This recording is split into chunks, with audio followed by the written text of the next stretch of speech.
Les ondes de Limo. Osez la curiosité pour votre bien. Anne-Sandrine Di Girolamo.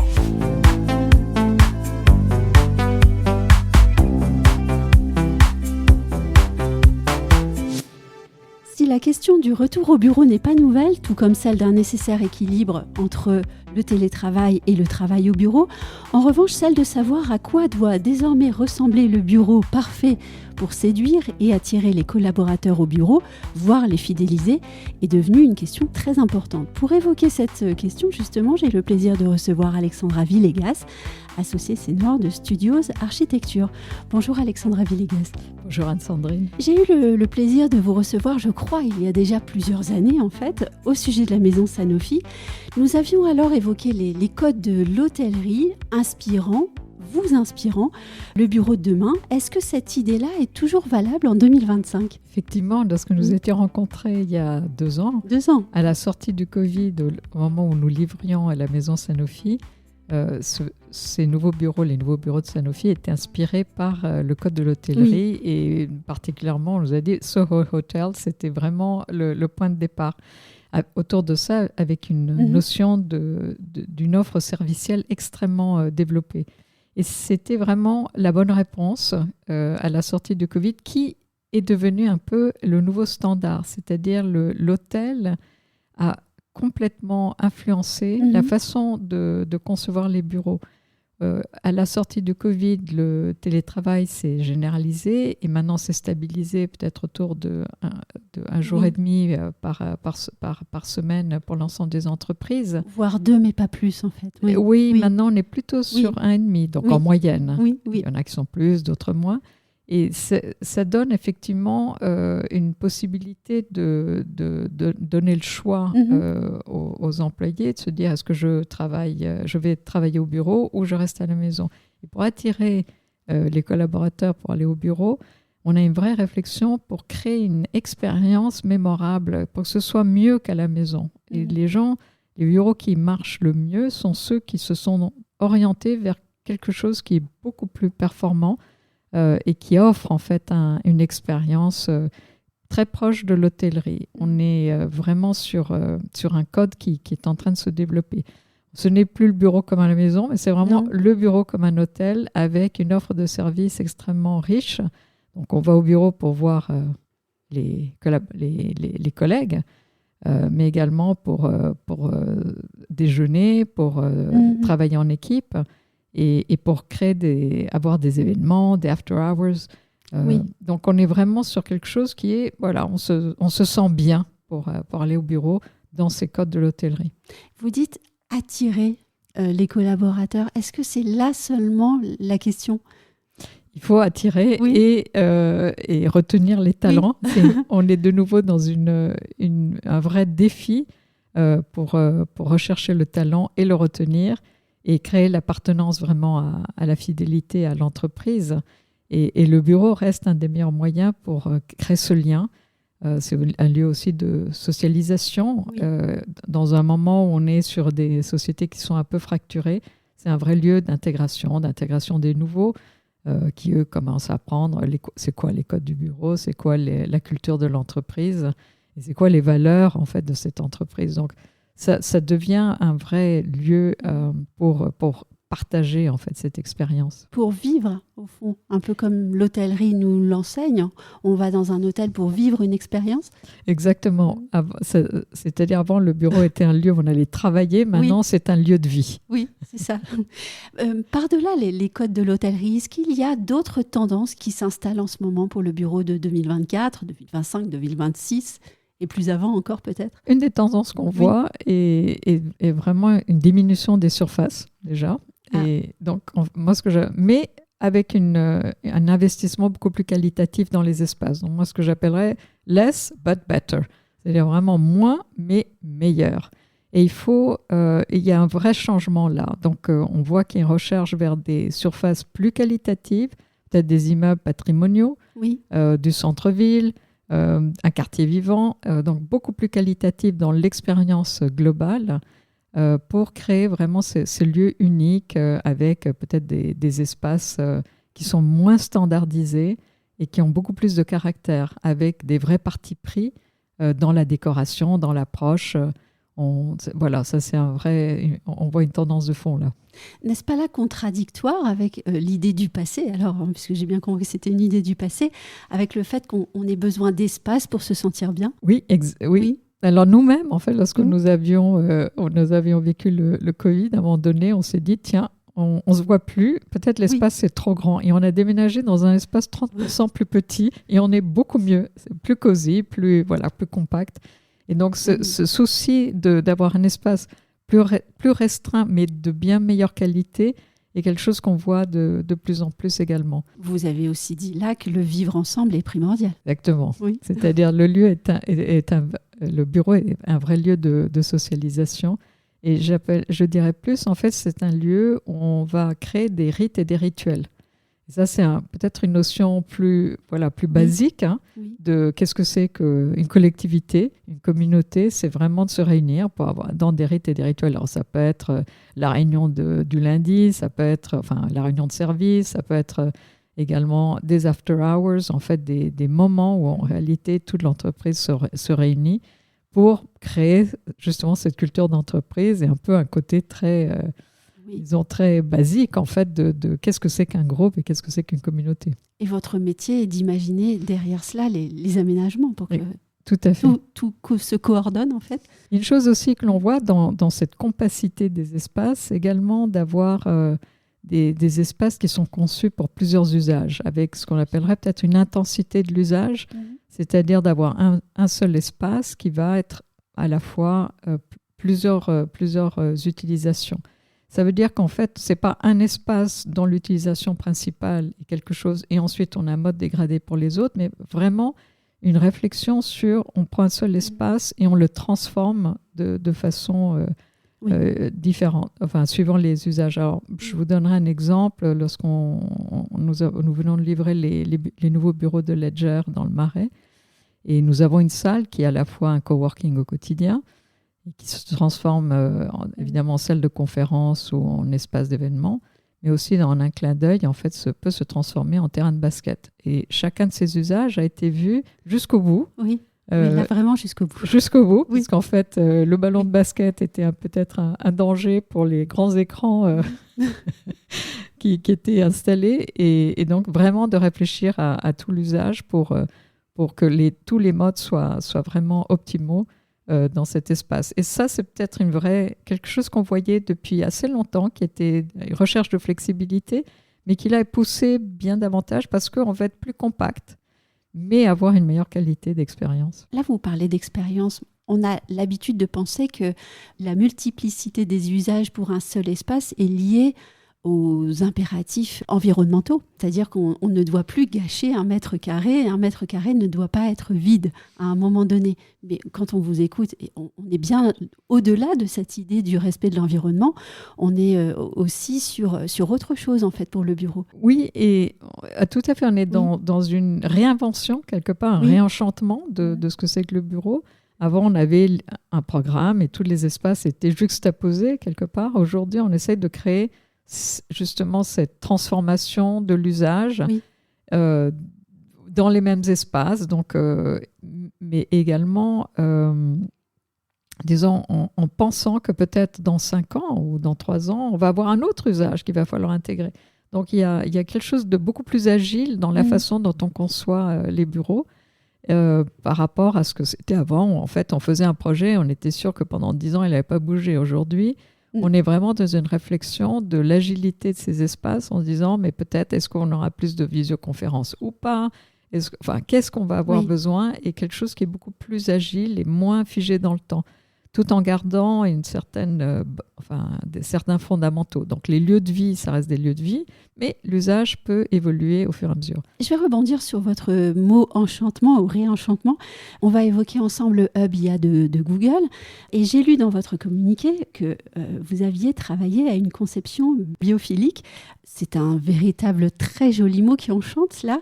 Qu'est-ce que ça nous dit du bureau de Google, ce mot-là aussi? Alors ça a été vraiment un challenge pour ce qui allait être le hub de l'intelligence artificielle, d'avoir effectivement une conception biophilique de ce bâtiment. Alors, c'est un bâtiment où on a eu beaucoup de chance de pouvoir le restructurer complètement pour le compte de Google. C'est un bâtiment qui avait une partie qui n'était peut-être pas... qui était pas accessible pour les PMR. Donc, il y a une vraie réflexion puisque l'accessibilité chez Google est une chose extrêmement importante. Nous avons décidé de déconstruire une partie du bâtiment, le reconstruire en bois, qui était déjà...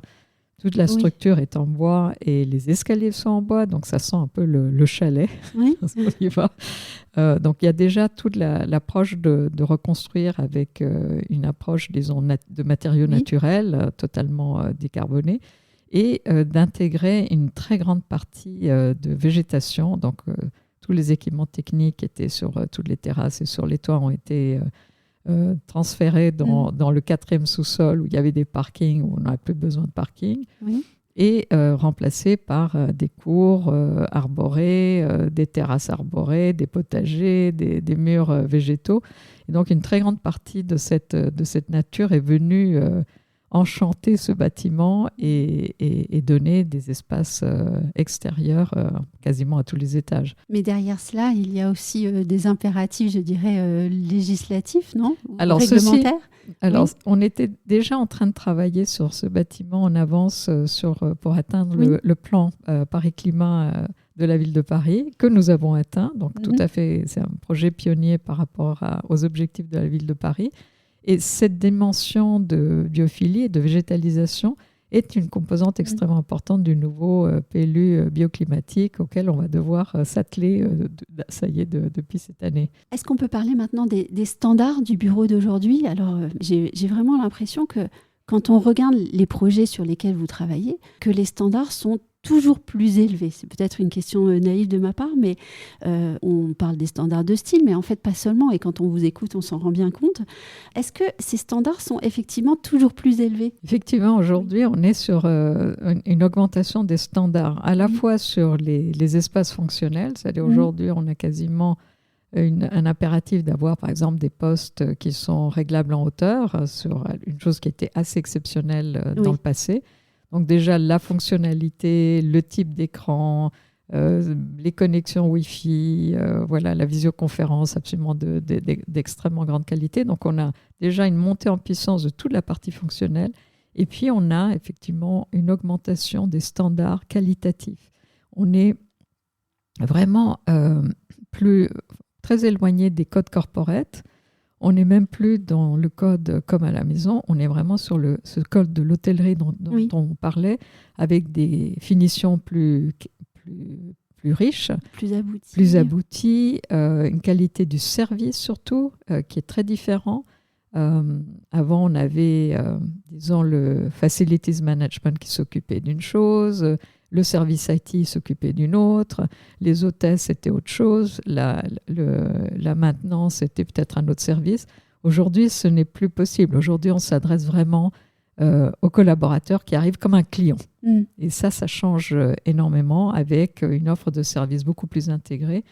Donc, le service informatique maintenant a son Genius Bar, enfin, on a un barista, on a des QR codes pour signaler quoi que ce soit. Enfin, le smart building est devenu extrêmement intégré avec une application sur le téléphone. Donc, il y a vraiment une montée en puissance de toute l'expérience et la qualité à la fois technique, fonctionnelle et en termes de design et de finition.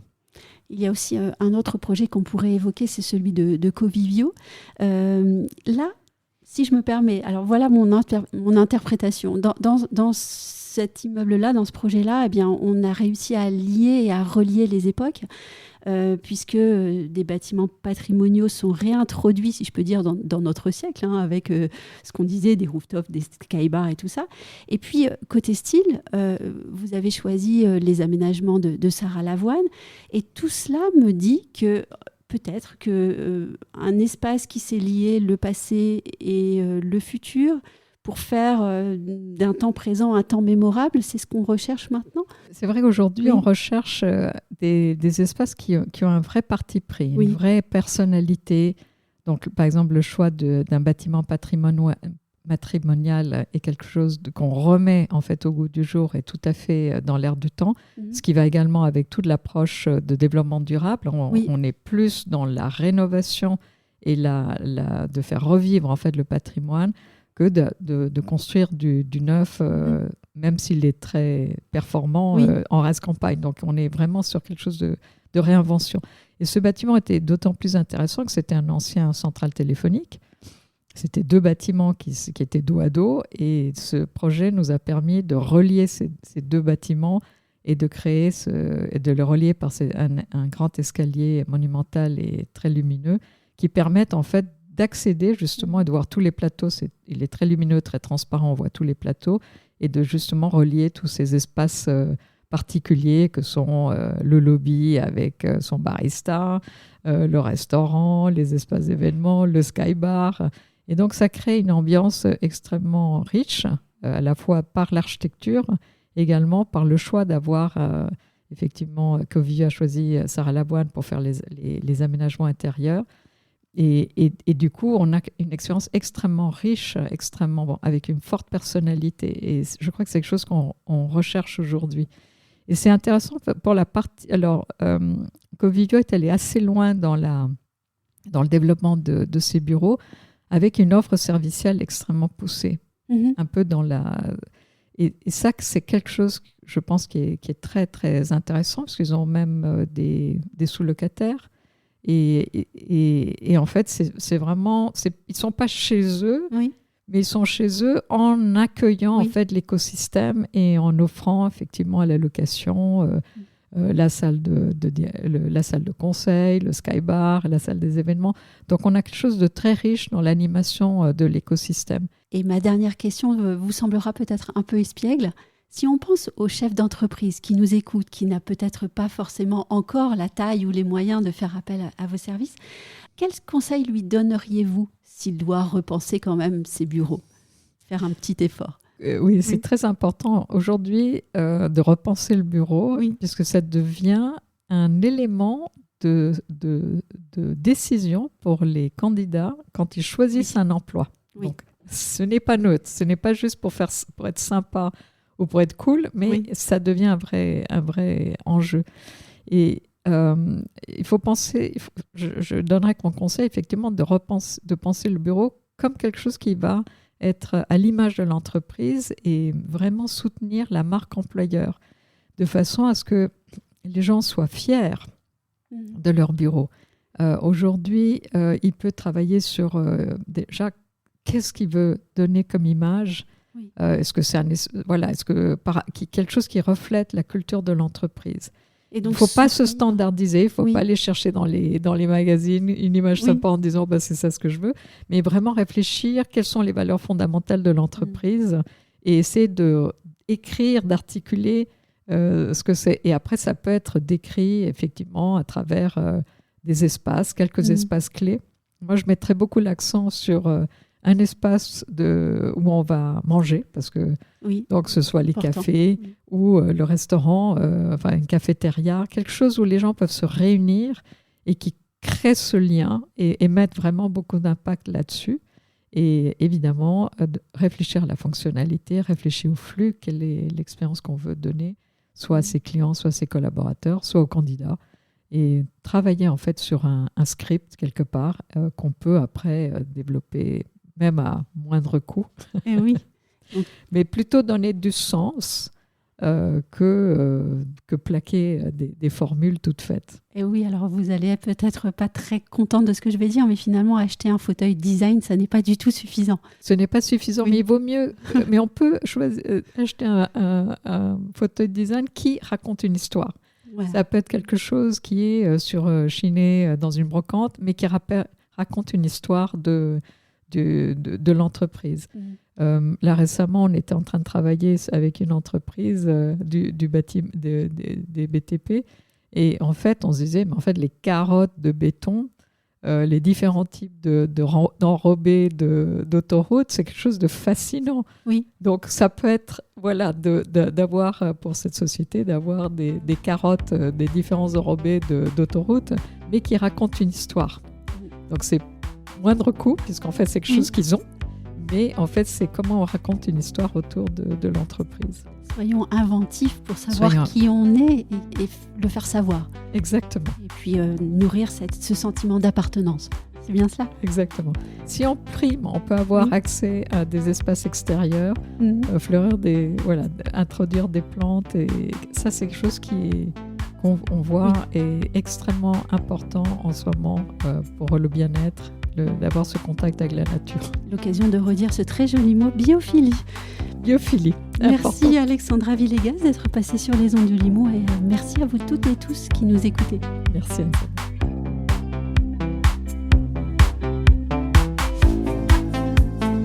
Retrouvez les ondes de Limo sur ondedelimo.com, les réseaux sociaux et la newsletter.